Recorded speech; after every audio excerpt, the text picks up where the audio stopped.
En commençant les mois de Tishré, les fêtes, Elul, il y a une chose qui nous marque, le son du shofar. Que serait Rosh Hashanah sans la mitzvah de shofar?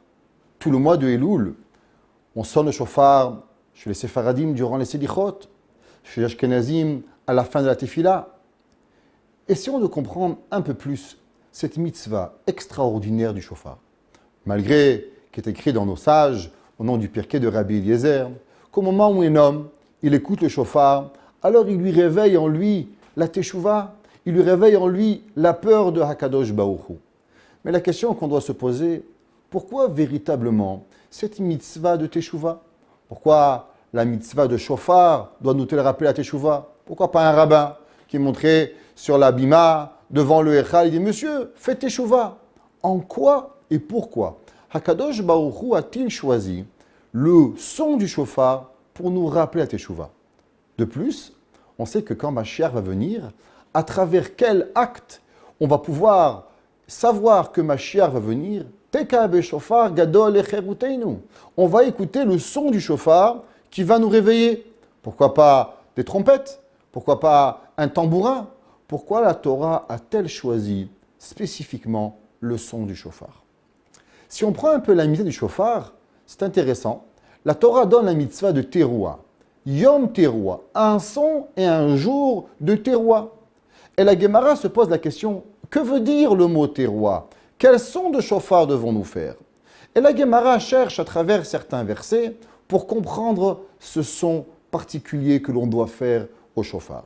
La Gemara de nous dire que le mot teroua est traduit par Unkelus, que nous savons a traduit toute la Torah, Unkelus Hager, le neveu de l'empereur romain, par un mot qui s'appelle Yebaba. Les Gemara cherchent ce mot, un synonyme à travers ce mot de Yebaba, et elles trouvent dans les Shoftim, au moment où la prophétesse Déborah est partie en guerre contre Sisra, le général des Pilishtim, et là c'est marqué Vateyabeb em Sisra. Et la maman de Sisra a pleuré. Donc la Gemara de nous dire que le mot teroua veut dire faire un son de shofar comme un pleur. Et la question est évidente, pourquoi un son de shofar comme un pleur? J'aurais peut-être choisi un son de shofar heureux au moment où on a une nouvelle année, au moment où Akadosh Baruch Hu va nous bénir de vie, de santé, de parnassa, de tout ce que l'on veut. Pourquoi pleurer? Le jour de Kippour, nous pleurons. Le jour de Tisha B'Av, nous pleurons. Pourquoi la mitzvah de Rosh Hashanah doit nous rappeler ce moment de pleurs? Au moment où on sonne le shofar, après on dit un verset, Hayom Harat Olam. Aujourd'hui, j'ai créé le monde. Et nos sages posent la question, que veut dire aujourd'hui, j'ai créé le monde? Nous savons que le jour de Rosh Hashanah est le premier de Tishri. Par contre, le monde n'a été créé seulement le 25 de Elul, 6 jours avant. Alors pourquoi nous disons le jour de Rosh Hashanah, Hayom Harat Olam? Aujourd'hui, tu as créé le monde. Et Chachamim disent, à cause que le monde sans humain n'est pas un monde. Un homme, quand il vient sur terre, il donne naissance. Il donne véritablement un sens à la création divine d'Akadosh Baruch Hu. Donc le monde était incomplet et ne s'appelait pas un monde jusqu'au moment où Adam Arishon est venu. Donc Hayom Harat Olam, le jour où Adam Arishon a été créé, le jour où Adam Arishon a fauté, le jour où Adam Arishon a été jugé, ce jour-là, Rosh Hashanah existe. Hayom Harat Olam. D'autres sages, entre autres le Maor Vashemesh, Rav Kulunitz Epstein, un des grands maîtres de la Chassidoute, Talmid du Noam Elimelech, de nous dire que le mot Harat ne veut pas dire création, mais veut plutôt dire du mot Herayon, veut dire du mot de la naissance du monde. Et il explique. On se pose souvent la question, pourquoi le jour de Kippour, nous faisons des vidouïm? Nous demandons pardon à Dieu pendant 10 fois. 5 fois dans les prières à voix basse, 5 fois pendant que nous faisons les Selichot. En tout, nous demandons pardon à Dieu 10 fois durant le jour de Yom Kippourim. Et là, à Neila, après avoir demandé tant de fois pardon à Kadosh Baruch Hu, nous ouvrons les portes du Echal et nous pouvons prier. Dieu ouvre les portes du ciel. Allez-y, mes enfants. Demandez santé, prospérité, enfants, joie. Allez-y. Vous êtes des personnes, vous êtes des gens propres qui sont lavés de vos péchés. Vous avez le droit de demander. À l'inverse, à Rosh Hashanah, on ne demande pas pardon à Dieu.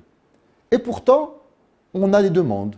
Kotvenu le Sefer Chaim, écris-nous dans la vie, donne-nous tes filets de Parnassa. Peut-être qu'il aurait fallu faire autrement, que Rosh Hashanah, on demande pardon à Akadosh Baruch Hu jusqu'à le jour de Kippour, et au jour de Kippour, là on pourrait commencer à demander. Comment se fait-il que durant le jour de Rosh Hashanah, on ne demande pas pardon à Akadosh Baruch Hu? On fait que demander des demandes sans même regarder sur l'année passée, à savoir qu'avons-nous fait, où ai-je manqué mon devoir, et peut-être qu'aujourd'hui, je peux réparer et par la suite demander à Akadosh Baruch Hu quelque chose. Si vous faites attention, dans les autres nations, la fin d'année s'appelle les fêtes de fin d'année. Chez nous, on n'appelle pas ça Acharit Shana, on appelle ça Rosh Hashanah, le début de l'année.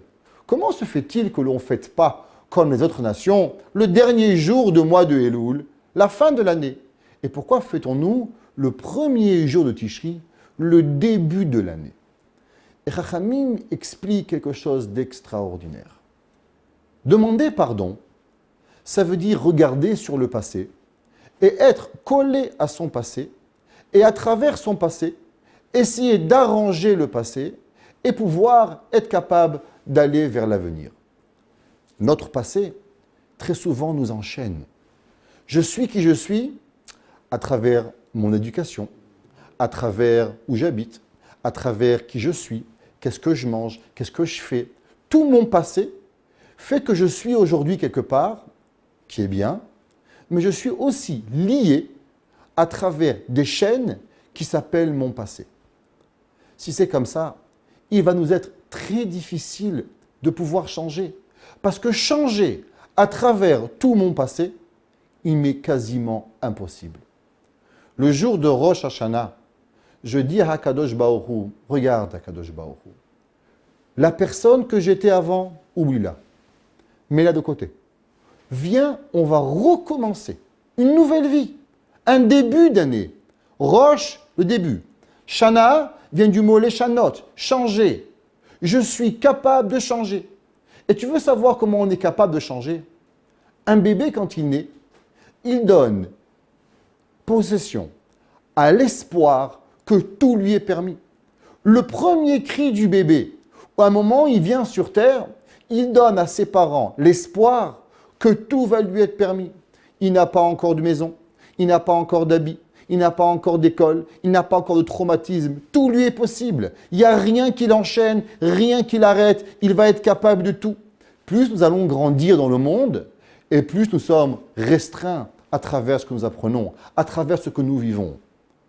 Si on commence à regarder le passé, je suis enchaîné et je suis dans l'incapacité de pouvoir grandir. Akadosh Baruch Hu de nous dire, le jour de Rosh Hashanah, mes enfants, oubliez votre passé. Je vous donne une nouvelle vie.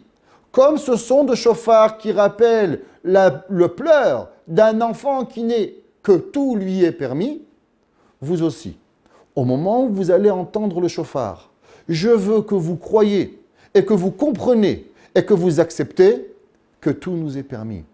Joie, santé, prospérité, capable d'accomplir tout ce que je veux. La seule personne qui pourrait m'en empêcher, c'est moi-même. Mais Hakadosh Baruch Hu me donne à chaque année le pouvoir de recommencer, et à un tel niveau, c'est qu'il nous interdit même de regarder mon passé et de contempler mes péchés. Parce qu'au moment où je les contemple, alors je reste connecté avec mon passé. Et pour être déconnecté de mon passé, je ne regarde pas mon passé et je regarde seulement l'avenir. C'est pour ça qu'on ne fête pas la fin de l'année, parce que l'année vient avec ses paquets, mais on regarde vers l'avenir, vers l'espoir, qui est la nouvelle année, la nouvelle personne que je veux être et pas la personne que je suis, parce que ce que je suis m'empêche de grandir, mais ce que je veux être est dans la possibilité de chacun de nous d'être ce que nous avons envie pour devenir la meilleure personne que je suis capable d'exister.